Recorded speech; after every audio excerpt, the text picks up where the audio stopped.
I'd like to get back to what we left off yesterday to clarify something. Tosas learned the case. He said the case where it concluded where it was the father's meiser, and the person says to the son that I'd like to purchase the meiser that belonged to your father. So there's a question, the father may have used that meiser for made Chumas meiser, and the son is unaware of it. So the Gemara asks, so Tosas asks, what do we have to speak about it? He wants to purchase it from the son. We should speak about is the son himself. If there was an exact amount, the son should not be permitted to eat it because maybe the father had converted the meiser into Chumas meiser. So Tosas says, bedochik. He said bedochik. Use the term bedochik. We're forced to say. So I said something, when you say a dochik, it's difficult to say dochik because when the Chazal or the Rishonim say something, it was something which was very clear. It wasn't, they didn't say something which was a dochik, they were forced to say it. So this is what I'm saying, what I said yesterday. Something that's logically difficult in logic. Chazal didn't say that, the Rishonim didn't say that, because they were very logical people. When Tosas says dochik, we're talking about the case is dochik. The case is a dochik case. That we say in reality that a person that, he says, I just want to read inside. Yeshlom bedochik. The ksovet im stama ovi v'amalo im hu mesukon or ein mesukon. The father probably did share with him. Did he tithe it? Did he convert the meiser into Chumas meiser? Not. If he did, because a chaver, he would have told the son. Yes or no. V'imlo notal domov. So if the son himself, let's say, if the Yisrael did not sell the meiser, they didn't say, I want to purchase the meiser. He didn't say that to the son. So then the meiser has relevance to him. This meiser, he's going to be eating the meiser, right? The Levi. If the Yisrael had no interest in purchasing the meiser, right? So that means it would have been given to the Levi. So that means the Levi would have eaten it. So therefore, being permitted to eat or not being permitted to eat has relevance to him. So if his father did share it with him, he would have recalled that his father did share it with him. But let's say the Yisrael says, I want to buy it from you. So that conversation really is no longer has relevance to him on a personal level. As a result of that, he doesn't have the same degree of recall to remember what whether the father discussed it with him or not. You understand? Otherwise the conversation wouldn't take place. No, the father had a conversation. No, said that the Yisrael would not even attempt to sell it to the lady. Yisrael doesn't know anything. Yisrael doesn't know anything. We had a question before. We can't deal. Say he didn't say to the person who he's asking to buy from that it's his meiser, because we're not going to say he converted it to Chumas meiser and he's going to take the money for it, right? We said then he's a Russia. Originally it was the father's, and now he goes to the son and says, by the way, father has meiser in my possession. I'd like to buy it. So the Yisrael's the one who's is going to be eating it. He'll take Chumas meiser. He'll eat the balance, right? That's what he's going to do. Gemara says, but there's a chance that maybe the father had converted into Chumas meiser, right? So Tosas says, Bedoch will say this. The father definitely shared with his son, would have shared with his son whether he did it or did not, whether he converted to Chumas meiser or not. He would have shared that with the son. But even you'd share something with a son, if it really has no relevance to your personal situation, you don't necessarily recall that conversation. But if you're going to be eating that, then it's more likely you will recall that conversation. So that's what the Gemara is saying. Since the Yisrael is buying it from the Levi, from the son, and so therefore the consumption has no relevance to the son, he will not recall that conversation. So that the Gemara says that there's a chance maybe the father converted it to Chumas meiser. Therefore, we don't want the Yisrael to purchase it. He can't eat it, even if he purchases it, because he thinks it's meiser. He'll take a tenth and he'll eat the balance. But maybe it's all Chumas meiser. That's what how Tosas explains the Gemara. Wouldn't we say that the Levi who sells it has put a stumbling block in front of the Yisrael? No, the Levi doesn't know. He's not putting a stumbling block. It's inadvertent. It's inadvertent. Yeah, but it's not. He's not a Russia. He's not a Russia. Gemara says, if he'd be the one receiving it and he converted it to Trumas Maisa, if he converts it to Trumas Maisa, he's going to sell it. Right? The Gemara says, how does he take money for it? He has no right.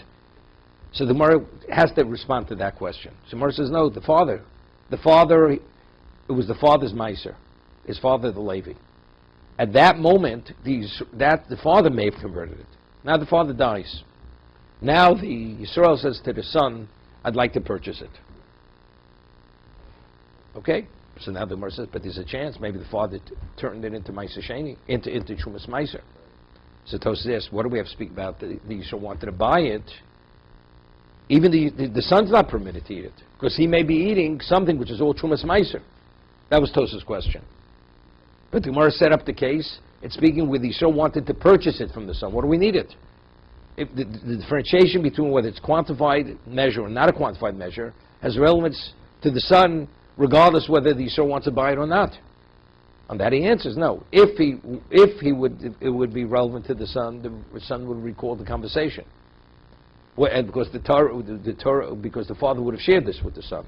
But now that the Yisrael wants to buy it and the son's not going to be eating it, he doesn't have that recall.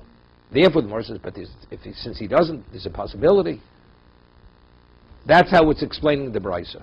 First, that explanation is a different, because the fact that the son doesn't remember in that one case, he is putting a stumbling block through his lack of memory before the Yisrael. So you might Let me. It's careless. It is here, but we're not addressing that. The Gemara says, knowing that it's something which is not available, not permitted to eat. How do you sell and take money for it? Gemara says the son doesn't know. The son believes it's Meiser, as original was Meiser. Let me ask a question. A person goes and orders kosher meat to his restaurant, and there was a mistake that the purveyor of the meat mixed up kosher with non-kosher, and he's selling kosher, and he's feeding his clientele. Is he in violation of He is. I mean, inadvertently. I mean, could you fault him? Can't fault him. But factually, is he putting a stumbling block before them? He is. Why isn't it comparable? Because in the one case it's carelessness on behalf of the person who did the action. The other case is completely, he has no idea that they... But it's the same shogeg. We're talking about the reality. Is a person does not have recall unless it's something which pertains to himself. That's just the reality of memory. But I think what David's saying is that there's a possibility. It's not careless. There's a possibility that the father made it Trumas Meiser. So that possibility is he should know that possibility. There is that possibility the father made Trumas Meiser. But that in and of itself is a. That's what the Gemara says. That's exactly what we're saying. That is what we're saying. That is what we're saying. Because that possibility exists, and the son may not. That's why we're not allowing it. Correct. See, he's not going to be in violation of the Fnei V'Lisitim Michshol.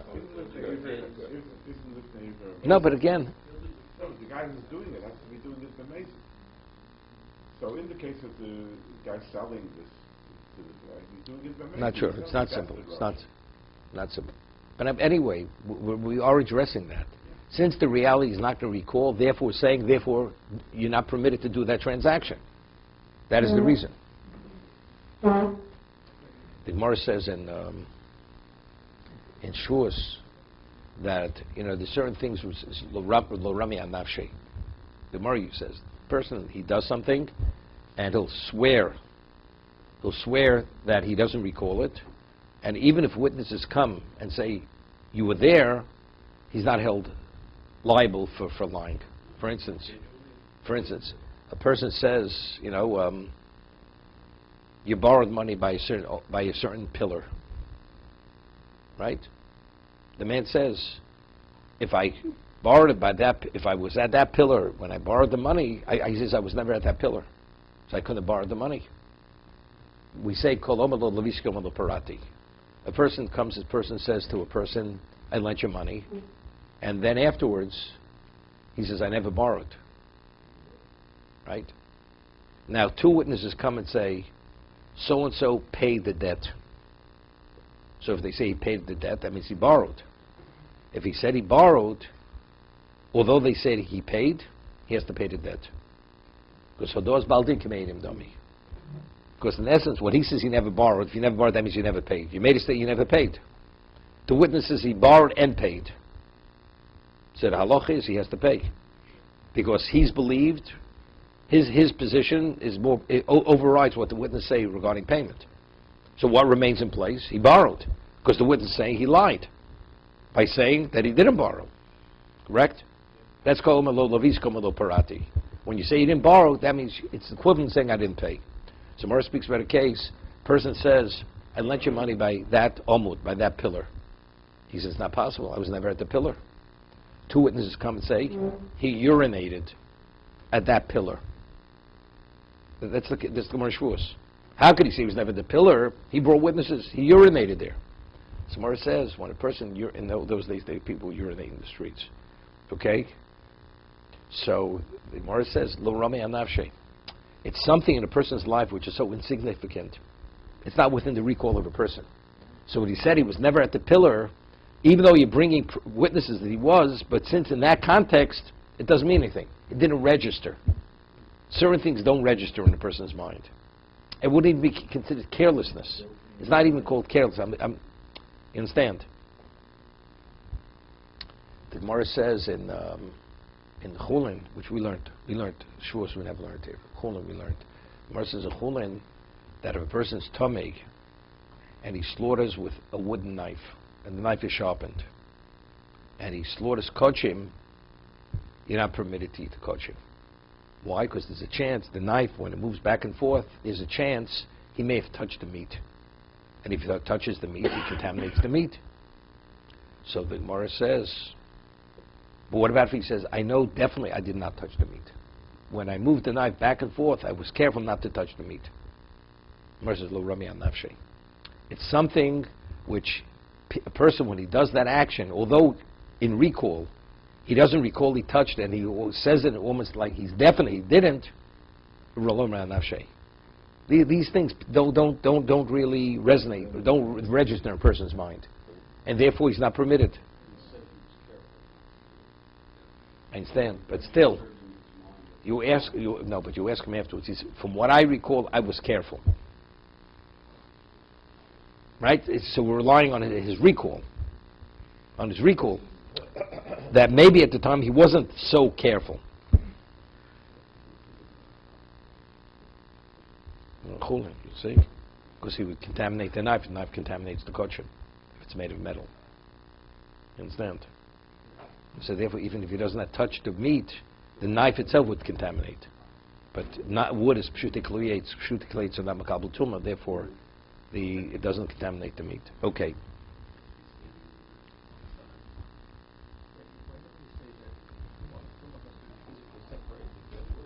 Doesn't have to be physically separated.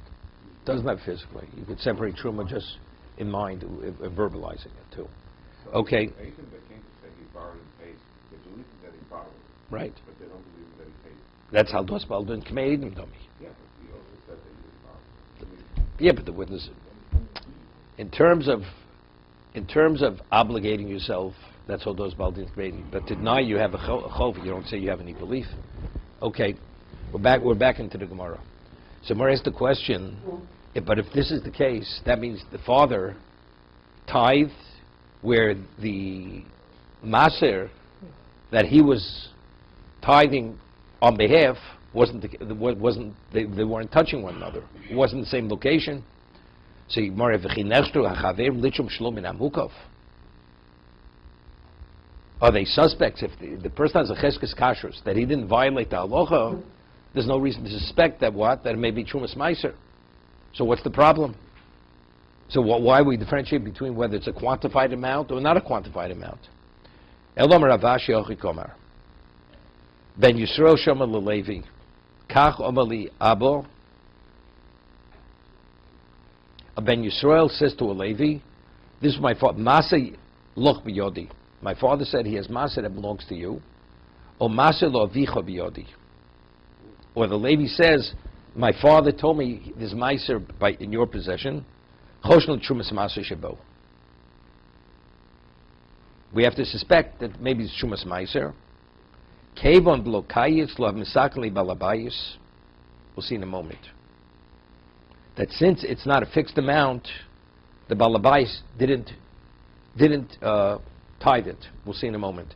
There's a question. Maybe not that the Kohen tithed it the Levi tithed it, but the one who was in possession of he tithed it. He took the truma. He made it into trumas meiser. We'll see in a moment. The Gemara asks, how do you do it without permission? I mean, you have to be appointed to be a shlich to do this. Kur masaloch biyodi or kur masaloch vicho biyodi echoshim trumas meiser echoshim trumas shebo kevon the kites tikuni takne balabayis. Meaning like this, we're not talking about the whole thing was to convert it into trumas meiser. The question is it tevel? The halacha is if you have an obligation to take a tithe and you don't, what exactly is the status of that grain? It's tevel. So you have meiser. The question is, did the balabais take the trumas meiser, and therefore what's there is just permitted meiser? Or do we say he did not, and therefore it's considered tevel, and when the Levi receives it, he has to take trumas meiser? Right. So we're not talking about it was done in a way which was not in accordance with the halacha. You understand? That's our question over here. The Yisrael has the Levi comes to the Yisrael and says, my father told me my father's meiser is by your father. Well, it goes either way. The Yisrael says your father had meiser by me, right? Now the question is like this: his father, the Balabayas, if you hold he's qualified to tithe it, he can even without permission. He could do it. If he, the Yisrael. So if that's the case, the masa that's there is all masa. It's not tevel. But if the probability he did not, so when the Levi, the son, is going to receive it, before he eats it, he has to tithe it. So that's the question: does he have tithe or doesn't have tithe it? So we make a differentiation. If it wasn't a quantified amount, right? If it was once the quantified amount. Lo have misakli balabayis. The balabayis did not tithe it. But if it was a quantified amount, then we're not concerned there's trumas masa in that meiser. Kevin the kites tekuni takne balabayis. The balabayis, the one who had it, he tithed it, and he would give it to the truma. He would give it to the Kohen. Yeah. So Mar asks a question: V'chiyeshlo reshus l'babayis lichom trumas meiser. Again, the only way you permit to take truma is what? If it's your grain. But if the masa belongs to the Levi and the obligation on the Levi to take the trumas meiser, how could the balabayis tithe the meiser of the Levi without being his agent? That's the Gemara's question. So either way, when the son receives the meiser, he should have to take trumas meiser. We're making a differentiation. The times when he receives the meiser, he has to take trumas meiser. The times he doesn't because the balabais took it on his behalf. So the Gemara asks, but either case, the balabais, even if he attempted to, it doesn't have. It's not considered trumas meiser. Even though it's a benefit for the Levi. Doesn't make a difference. Doesn't make a difference. Just want to say something. It's very interesting. I had mentioned more in the Dorim, the Marza Shaila, but it has no Torim Shlomi Das Chavero. A person tithes on behalf of someone else without his knowledge, and he takes from his grain on someone else's grain. Do we say Zochlan Mishal B'Fonov?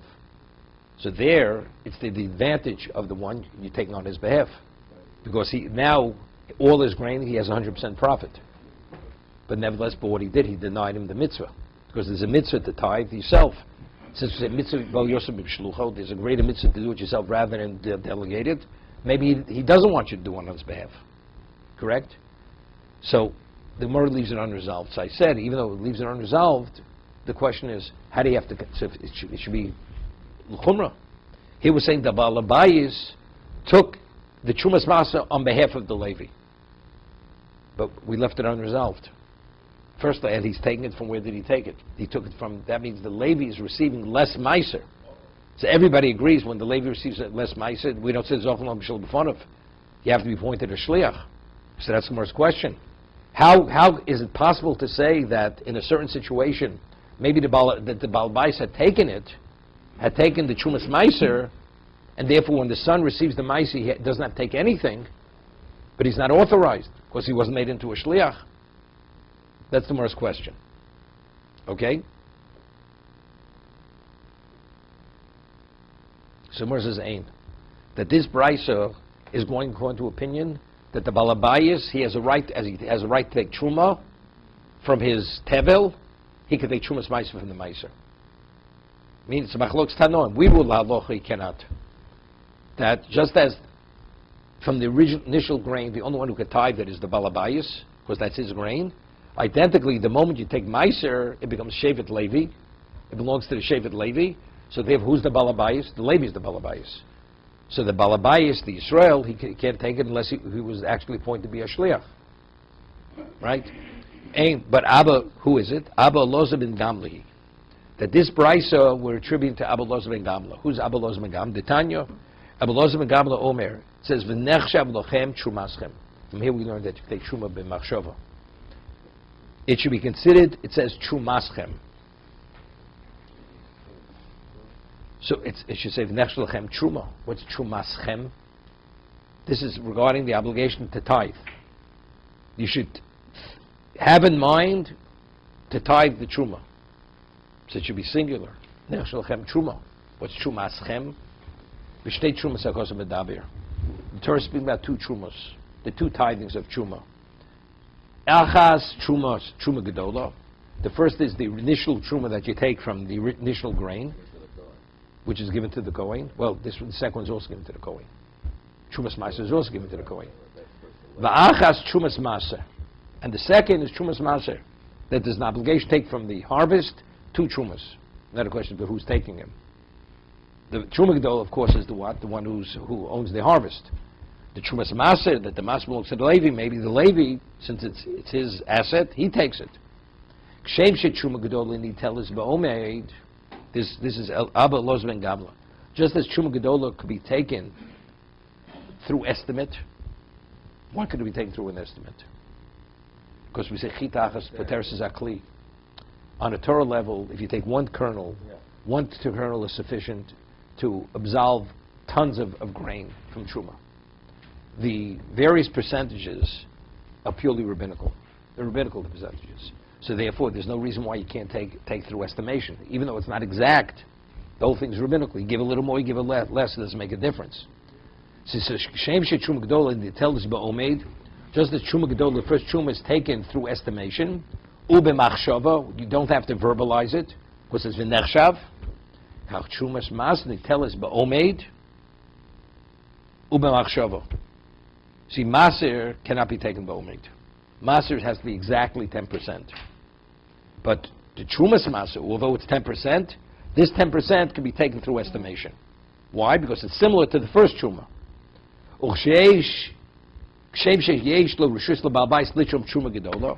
just as Truma Gedola, whose domain is that? That's the Balabai's domain. He's the one who takes. Nobody else could take Truma Gedola. Since the Torah couples both Trumas together, what applies to one applies to the other. Even though one is more exact, the Trumas Meiser has to be 10%. No, it doesn't. According to Abba, Loz ben Gamla doesn't have to be exact. Maser has to be exact. When you take after Truma Gedola, what you give to the Levi, his portion has to be exactly 10%. But even though the Torah says it should be a tenth, how do I know it does not be exact? Because the Torah couples both Trumas together. That the characteristic of the second does not be any different than the characteristic of the first. Just a question. If the Levi owns a field, how does Trumas Gedola work? Is he obligated? Of course he's obligated. And then how does Trumas Maser? Wait. Then he takes Maser. He has to separate. He takes it for himself. So he gives it to himself. He retains that. So it's just a physical act. Right. It has to be tithed. And then from that, he takes 10% and he gives it to a Kohen. Because he doesn't skip the first part. No, of course not. Every produce and grain that grows in Israel has to be tithed. Truma, Maser, Maser Sheni. Right? That's the way it works. Or Maser Oni.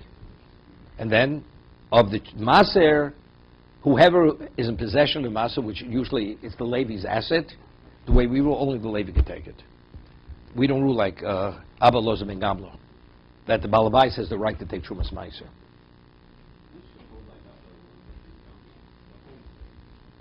Which attributing the brisa to him. I know, but even though we don't hold like him, and the only case that you can come up with is the case where you rely on his ruling, very difficult. Well, first it's a brisa, it's not a Mishnah. It's a brisa, we're quoting a brisa, we're not quoting a Mishnah. Okay, so the brisa is going like Abu Loza Ben Gamla. What does Karen do if the Karen owns? Same thing.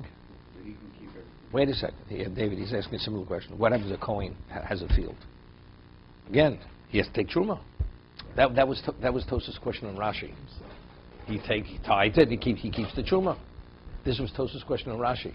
Rashi says that what is the makeup of Tevel? Tevel is Truma Chulim Rabban Zebezeh. That's Rashi in Yevomis. So Tosa asks, if that is the reality, why if the Kohen eats Tevel, why is it Chayiv Koris? He's eating Truma, he's permitted, and Chulin is permitted. That's Tosa's question. Therefore Tosa says no. Tevel is an entity unto itself, and when you tithe it, it becomes Truma. And the reason why he's liable for Koris is because he did not create the Truma. But Tevel is a separate prohibition. Permitted. Avails it to the Kohen. But if it's already Truma before you take it, You have to take Trumas. wait, of course he has to take Trumas Maser. The Maser itself is Trumas Maser. To the Levi. The Kohen would give that to the Levi. First of all, Maser, Kohen can retain it. Kohen's also Levi. A Kohen's he's Levi, he can retain it for himself. He can retain it for himself. Correct. But he has to separate that. He has to separate that. It's no worse than the first Truma that he's So he separating. can keep the whole field. He keep except for Maser Sheni. Maser Sheni takes two Shalaim. If it's Maser Oni, he has to give to the poor. Right, correct. First two different fields. Right. So what I'm saying is, so how do you answer Rashi? Rashi is difficult. So the way they answer Rashi is, we once spoke about this, because there's a contradiction in Rashi and Sukkah, that, because Rashi holds that you can be Yotzei with Esrik Shel Tevel. An Esrik which hasn't been tied, Rashi holds that you can be Yotzei with that. Wait, so Tosas asks, but it's Esrik HaShutfim. Tosas, different sectors don't have to agree with one another, because there were 60 Bali Tosas. So, but if Tosas says, but if Tevel is a Shutfis, it's a partnership. You can't be Yotze with an Esrik that's owned by more than one person. And since Tevel is Truma and Chulin interspersed, so you don't own the Esrik 100%. If you don't own it 100%, you shouldn't be able to be Yotze. So we have a contradiction in Rashi. Rashi says in Yevomis that the reason why you're liable for Koris, for eating Tevel, is because there's Truma and Chulin in there. The Truma is in there already. And here Rashi says that you could be Yotze, but if the Truma is interspersed in there, it's a partnership. So how do you reconcile the two Rashis? Right?